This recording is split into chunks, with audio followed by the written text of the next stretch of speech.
क्या आपने कभी किसी चीज को पूरी तरह मरा हुआ देखकर सोचा है कि क्या यह फिर से जीवित हो सकती है? शायद वह कोई रिश्ता था जो पूरी तरह टूट चुका था, कोई सपना जो हमेशा के लिए बिखर गया, या कोई आत्मिक स्थिति जो बेहद सूखी और निराशाजनक थी। यहेजकेल के इन अध्यायों में हम पवित्र शास्त्र के सबसे शक्तिशाली पुनरुत्थान दृष्टियों में से एक का सामना करते हैं। सूखी हड्डियां जीवित होती हैं। मूल सत्य सांस रोक देने वाला है। परमेश्वर इसमें माहिर हैं, मृत्यु से जीवन लाने, पत्थर जैसे दिलों की जगह नए दिल रचने, और जो हमेशा के लिए खो गया लगता है उसे पुनर्स्थापित करने में। यह सब अपनी महिमा राष्ट्रों के सामने प्रकट करने के लिए।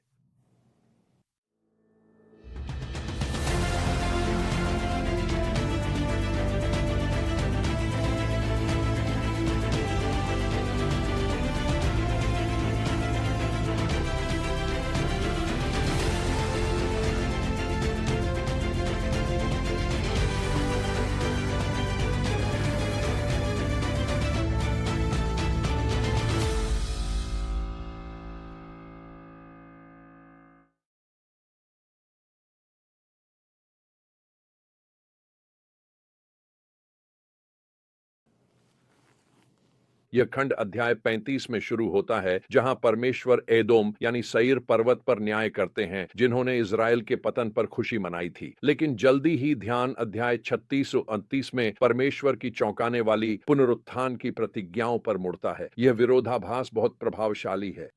जहां परमेश्वर के लोगों के दुख पर खुश होने वाले शत्रु न्याय झेलते हैं, वहीं प्रभु उसकी प्रजा के लिए अंतिम योजना पुनरुत्थान पुनर्स्थापना है।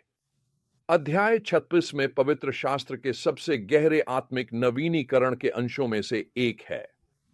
परमेश्वर इज़राइल को पुनर्स्थापित करने का वादा करते हैं, न कि इसलिए कि वे योग्य हैं, बल्कि अपने नाम की खातिर। यह तुम्हारे लिए नहीं है, हे इस्राएल, कि मैं यह सब करने जा रहा हूं, बल्कि अपने पवित्र नाम के लिए, जिसे तुमने अन्य जातियों के बीच अपवित्र किया है।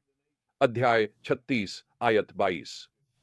जब परमेश्वर की प्रजा निर्वासन में बिखर गई थी, तब उनकी स्थिति ने देखने वाली दुनिया के सामने परमेश्वर के स्वभाव को गलत तरीके से प्रस्तुत किया। फिर आते हैं आयत 24 से 27 में दिए गए अद्भुत वादे। मैं तुम्हें अन्य जातियों से निकालूंगा, मैं तुम्हें सब देशों से इकट्ठा करूंगा और तुम्हें तुम्हारे अपने देश में वापस ले आऊंगा। मैं तुम पर शुद्ध जल छिड़कूंगा और तुम शुद्ध हो जाओगे।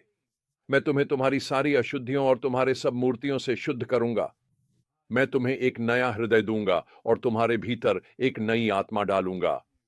मैं तुम्हारे पत्थर जैसे हृदय को निकाल दूंगा और तुम्हें मांस का हृदय दूंगा। और मैं अपनी आत्मा तुम्हारे भीतर डालूंगा और तुम्हें अपनी विधियों का पालन करने के लिए प्रेरित करूंगा। यह असाधारण वचन वास्तव में बहुस्तरीय पूर्ति रखता है। यह आंशिक रूप से यहूदियों का बाबुली निर्वासन से लौटने पर पूरा हुआ। यह आत्मिक रूप से मसीह के द्वारा नए विधान में पूरा होता है, जो हमें पाप से शुद्ध करता है और हमें पवित्र आत्मा का वास देता है। और यह अंतिम पूर्ति की प्रतीक्षा करता है, जब भविष्य में इज़राइल की पुनर्स्थापना और परमेश्वर के राज्य की पूर्णता होगी। अध्याय 27 इस प्रतिज्ञा को सूखी हड्डियों की घाटी के प्रसिद्ध दर्शन के द्वारा दर्शाता है। यह जकेल को एक ऐसी घाटी में रखा जाता है जो बिखरी सफेद हड्डियों से भरी है, जो इज़राइल की प्रतीत होने वाली निराशाजनक स्थिति का चित्र है। परमेश्वर पूछते हैं, मनुष्य के पुत्र, क्या ये हड्डियां जीवित हो सकती हैं? फिर चमत्कार होता है। जैसे ही यहेजकेल भविष्यवाणी करता है, हड्डियां खड़कने लगती हैं, उन पर मांस आ जाता है और अंत में उनमें सांस आ जाती है, जिससे उद्धरण के अनुसार एक विशाल सेना बन जाती है। अध्याय 37 आयत 10 परमेश्वर समझाते हैं, ये हड्डियां इस्राएल के लोग हैं। वे कहते हैं, हमारी हड्डियां सूखी हैं और आशा खत्म हो गई है, हम कट गए हैं। अध्याय 37 आयत 11 जब कोई जाति यह मान लेती है कि वह पुनर्स्थापना से परे है, तब परमेश्वर पुनरुत्थान में विशेषज्ञ हैं। दृष्टि एक और शक्तिशाली उदाहरण के साथ आगे बढ़ती है। दो लकड़ियां एक हो जाती हैं, जो इज़राइल के विभाजित राज्य के पुनः एकीकरण का प्रतिनिधित्व करती हैं। एक चरवाहा, परमेश्वर के सेवक दाऊद, अध्याय 37 आयत 24, जो मसीह की ओर संकेत करता है। फिर अध्याय 28 और 29 में हम एक रहस्यमय भविष्यवाणी का सामना करते हैं, जिसमें गोग के नेतृत्व में राष्ट्र पुनर्स्थापित इज़राइल पर आक्रमण करते हैं, लेकिन उन्हें परमेश्वर के नाटकीय हस्तक्षेप का सामना करना पड़ता है। यह विजय परमेश्वर की महिमा को प्रकट करेगी। मैं अपनी महिमा राष्ट्रों के बीच प्रकट करूंगा और सभी राष्ट्र उस दंड को देखेंगे जो मैं देता हूं। अध्याय 39 आयत 21। यह खंड परमेश्वर के अंतिम वादे के साथ समाप्त होता है। अब से मैं उनसे अपना मुख नहीं छिपाऊंगा। मैं निश्चित रूप से इज़राइल की प्रजा पर अपनी आत्मा उंडेल दूंगा। अध्याय 39 आयत 29। जो अध्याय 36 में आत्मा के वादे के साथ शुरू हुआ था, वही आश्वासन के साथ समाप्त होता है।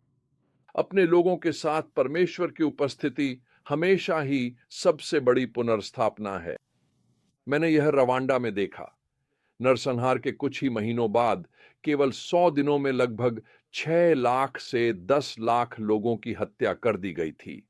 मुझे उस देश में आशा और मेल मिलाप का संदेश देने के लिए बुलाया गया था। वहां कोई आशा नहीं थी। हमने हुतू और तुत्सी दोनों के साथ नेतृत्व सम्मेलन किया। पूरे देश से पादरी और मसीही नेता शामिल हुए। शुरुआत में माहौल इतना तनावपूर्ण था कि उसे चाकू से काटा जा सकता था। लेकिन जब मैंने परमेश्वर का वचन खोला और पश्चाताप, प्रतिपूर्ति और मेल मिलाप के लिए बुलाया, तो मसीह की चंगाई से दिल पिघलने लगे। जब मैंने मसीही नेताओं को पश्चाताप करने के लिए आमंत्रित किया, तो कई लोग घुटनों के बल गिर पड़े और रोने लगे। वे एक दूसरे के पास जाकर क्षमा मांगने लगे। परमेश्वर ने हमारे बीच स्वयं को प्रकट किया। सभा के अंत में नेताओं ने राष्ट्रीय नृत्य करना शुरू कर दिया। एक सुंदर दृश्य था। ऐसा लग रहा था जैसे मरे हुए हड्डियों में जान आ गई हो और उनकी खुशी का कोई वर्णन नहीं था। चंगाई आत्मिक नेताओं से शुरू हो गई थी और अब वह आम जनता तक पहुंचेगी। आशा फिर से जीवित हो उठी। तो हम इन सत्यों को आज कैसे लागू कर सकते हैं? सबसे पहले हमें यह समझना चाहिए कि कोई भी स्थिति परमेश्वर की नवीनीकरण शक्ति से परे नहीं है। चाहे वह टूटा हुआ संबंध हो, संघर्षरत कलीसिया हो, या आपका आत्मिक सूखापन, परमेश्वर मरी हुई हड्डियों में जीवन फूंकने में माहिर हैं। दूसरा, हमें समझना चाहिए कि परमेश्वर का नवीनीकरण हमेशा भीतर से शुरू होता है और बाहर तक जाता है। यहेजकेल 36 क्रम पर ध्यान दें। परमेश्वर पहले शुद्ध करते हैं, नया हृदय देते हैं और अपनी आत्मा भीतर रखते हैं। उसके बाद ही बाहरी परिस्थितियां बदलती हैं। तीसरा, हमें याद रखना चाहिए कि नवीनीकरण में परमेश्वर का अंतिम उद्देश्य अपनी महिमा को प्रकट करना है। जब हम नवीनीकरण के लिए प्रार्थना करते हैं, हमारा उद्देश्य होना चाहिए कि लोग पुनरुत्थान के चमत्कार से परमेश्वर का स्वभाव देखें। ये प्रतिज्ञाएं हमें याद दिलाती हैं कि परमेश्वर का नवीनीकरण चरणों में आता है। यहेजकेल की भविष्यवाणियों के कुछ पहलू निर्वासन से वापसी में पूरे हुए, कुछ मसीह के पहले आगमन और आत्मा के उपहार से, कुछ अंतिम पूर्ति शेष हैं। ये हमें धैर्य सिखाता है। परमेश्वर की पुनर्स्थापना की समय रेखा हमारी समय रेखा से भिन्न हो सकती है, लेकिन उसकी प्रतिज्ञाएं निश्चित हैं। यहेजकेल 35-29 का संदेश अपार आशा प्रदान करता है। जब आप अगली बार किसी ऐसी चीज का सामना करें जो आपको पूरी तरह से मृत लगे, तो सूखी हड्डियों की घाटी और उस परमेश्वर को याद करें जो पूछता है, क्या ये हड्डियां फिर से जीवित हो सकती हैं? वही परमेश्वर है जो उसमें भी जीवन फूंक सकता है जो हमेशा के लिए खोया हुआ लगता है।